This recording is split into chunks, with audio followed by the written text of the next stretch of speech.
तैयार हो जाइए अपने बिजली के बिल को लेकर अपने जेब को और भारी करने के लिए। जी हाँ, केंद्र सरकार अब बिजली के बिलों को बाजार पर छोड़ने जा रही है। यानी महंगाई बढ़ेगी तो बिजली के बिल भी बढ़ते चले जाएंगे। जितना बिजली का बिल आपका अब तक आता था, अब ये समझिए उससे ज्यादा ही होगा, क्योंकि महंगाई की दर तो लगातार बढ़ेगी और बिजली के बिल भी बढ़ेंगे। हाँ, मैं फिर कह रहा हूं, बिजली के बिल अब बाजार पर छोड़ने जा रही है केंद्र की मोदी सरकार। तो इसी मुद्दे पर मैं बात करूंगा।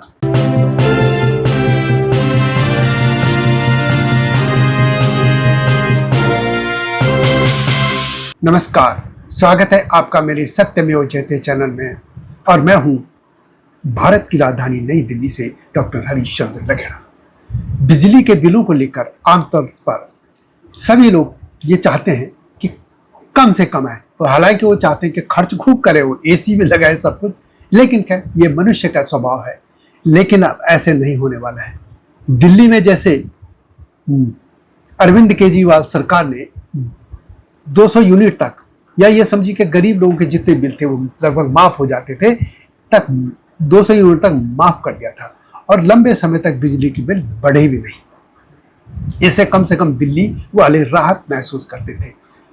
और आसपास के जो क्षेत्र हैं, जैसे दिल्ली एनसीआर, दिल्ली के अलावा जो एनसीआर के क्षेत्र में देखेंगे तो बिजली के रेट बहुत ज़्यादा है, और भारत भर में यही हालत है।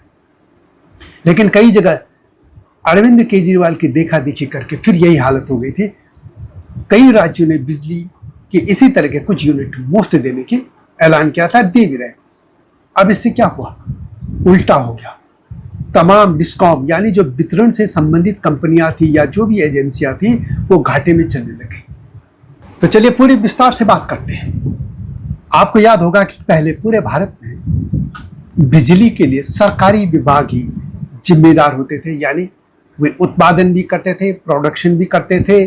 फिर बड़ी जो लाइनें, जिनको ट्रांसमिशन कहते हैं, आपने बड़ी बड़ी लाइनें होंगी, उसको भी, उसमें भी सरकार के ही एजेंसियां लाती थी। और उसके बाद घरों तक भी बिजली सरकार की एजेंसियां लाती थी। और वो इतनी निकम्मी हो गई थी, ये कह सकते हैं। खासतौर पर डिस्ट्रीब्यूशन के लोग, देखिए प्रोडक्शन वाले तो कर ही रहे थे, ट्रांसमिशन यदि लंबी लाइनों वाले भी दौड़ा रहे थे, लेकिन डिस्ट्रीब्यूशन यानी जो शहर के भीतर, गांव के भीतर, कॉलोनी के भीतर, मोहल्ले के भीतर बांट रहे थे, वो बिल्कुल ही निकम्मे निठल्ले हो गए थे। मैं खुद दिल्ली में 150 के दौर की बात कर रहा हूँ, जहाँ वितरण जो होता था, यानी आज बिजली गई तो 5-7 दिन बाद आएगी, ट्रांसफार्मर फूक गया तो महीने भर तक आता था। मैं दिल्ली की बात कर रहा हूँ, क्योंकि मैंने वो रिपोर्टिंग की है, दिल्ली की लोकल रिपोर्टिंग।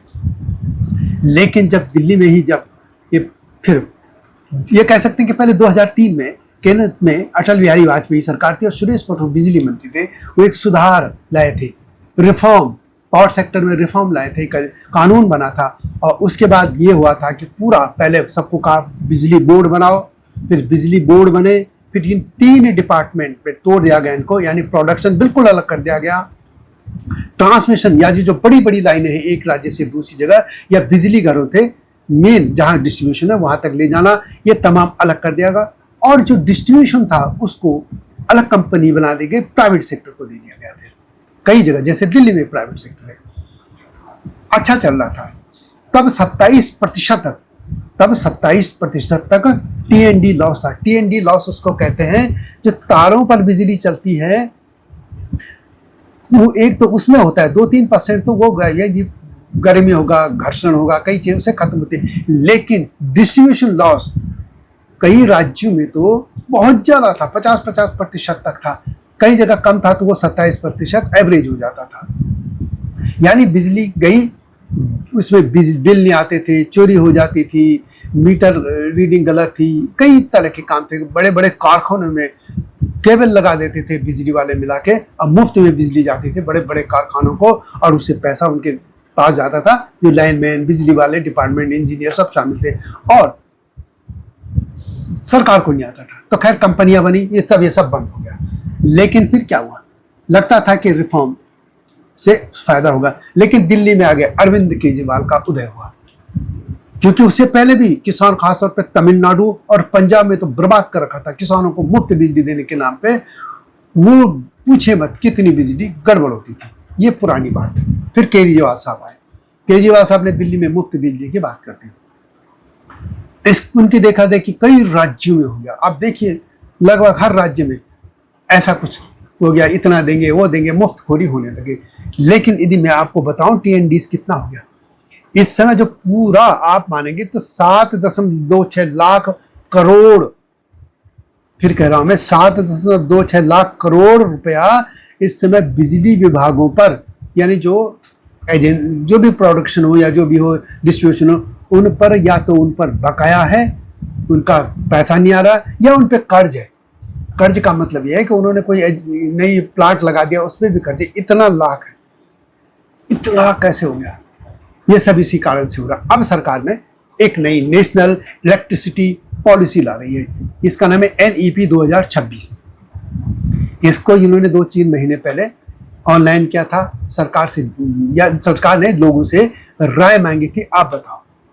अब वो पहुंच गए सरकार के पास, अब कैबिनेट में ओके हो गए। अब कैबिनेट में ओके होने के बाद सरकार इसको अनाउंस करेगी, और उसके बाद इस पर कोई पार्लियामेंट में ले जाने की जरूरत है, पॉलिसी की जरूरत नहीं होती, या वहाँ विधेयक आते हैं, प्रस्ताव होते हैं, इस तरह के बात होते हैं, या बजट पेश करने, ज़्यादा इसकी जानकारी सरकार पार्लियामेंट को देगी, बस इतना बात है। अब इस पॉलिसी में क्या है, सबसे खतरनाक बात है वो अब आ रही। सरकार ने सीधी तौर पर यह कह दिया है, हर साल के लिए एक तय होनी चाहिए कि इतनी बिजली की दरें होनी चाहिए। उसमें कई चीजें होती है शामिल, ओवरऑल ये होता है कि प्रति यूनिट कितना देना चाहिए। अब वो रेगुलेटरी अथॉरिटी जो होती है वो करती नहीं है, कई बार नहीं करते, पड़े रहे आराम से। जबकि मैंने देखा 2-2, 3-3 मेंबर होते हैं और कुछ काम नहीं उनके पास, दिन भर बैठे हैं आराम से, मस्ती है बस।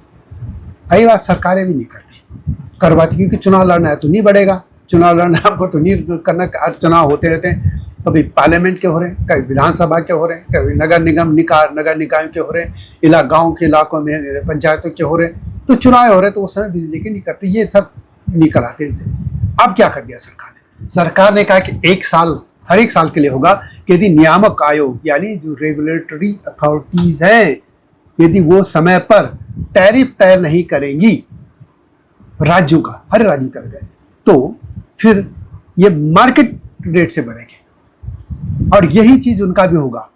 जैसे आप समझिए कि जो डिस्ट्रीब्यूशन में तो ये छोटे स्तर पर हो गया, लोगों के लिए कितना टैरिफ होगा, लेकिन बड़े पैमाने पर जैसे NTPC, NHPC या जो भी पावर सेक्टर में उत्पादन करते हैं, उनके लिए वो सेंट्रल है, वो तय करते हैं कि आप कितनी दर पर बेचोगे।